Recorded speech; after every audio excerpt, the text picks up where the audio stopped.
বিশুদ্ধ পানি সরবরাহ অবিলম্বে কার্যকর ব্যবস্থা নিতে ঢাকা পানি সরবরাহ ও পয় নিষ্কাশন কর্তৃপক্ষকে নির্দেশ দিয়েছে হাইকোর্ট।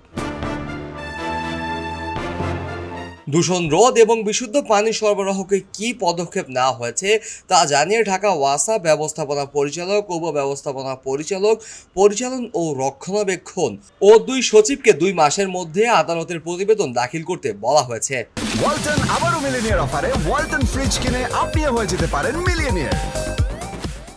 সংক্রান্ত এক রিটের প্রাথমিক শুনানি শেষে বিচারপতি হাবিবুল গনি ও বিচারপতি শেখ তাহসিন আলীর হাইকোর্ট ডিভিশন বেঞ্চের সোমবার রুলসহ এই আদেশ দেন।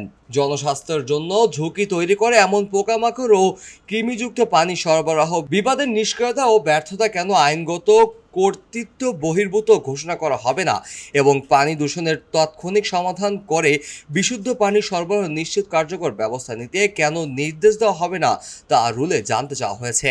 স্থানীয় সরকার মন্ত্রণালয়ের সচিব, ঢাকা ওয়াসা ব্যবস্থাপনা পরিচালক, উপব্যবস্থাপনা পরিচালক, সচিব ও স্বাস্থ্য অধিদপ্তরের মহাপরিচালকের কাছে 4 সপ্তাহের মধ্যে রুলের জবাব দিতে বলা হয়েছে।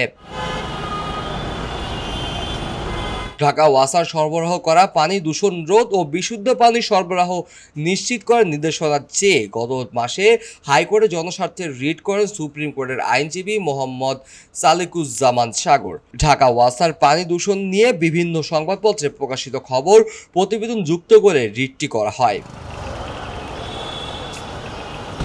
আদালতের রিটের পক্ষে তিনি নিজেই শুনানি করেন। রাষ্ট্রপক্ষে শুনানি দিয়েছেন ডেপুটি অ্যাটর্নি জেনারেল মোহাম্মদ মাহাদ্দেস উল ইসলাম ও মাহফুজ বিন ইউসুফ।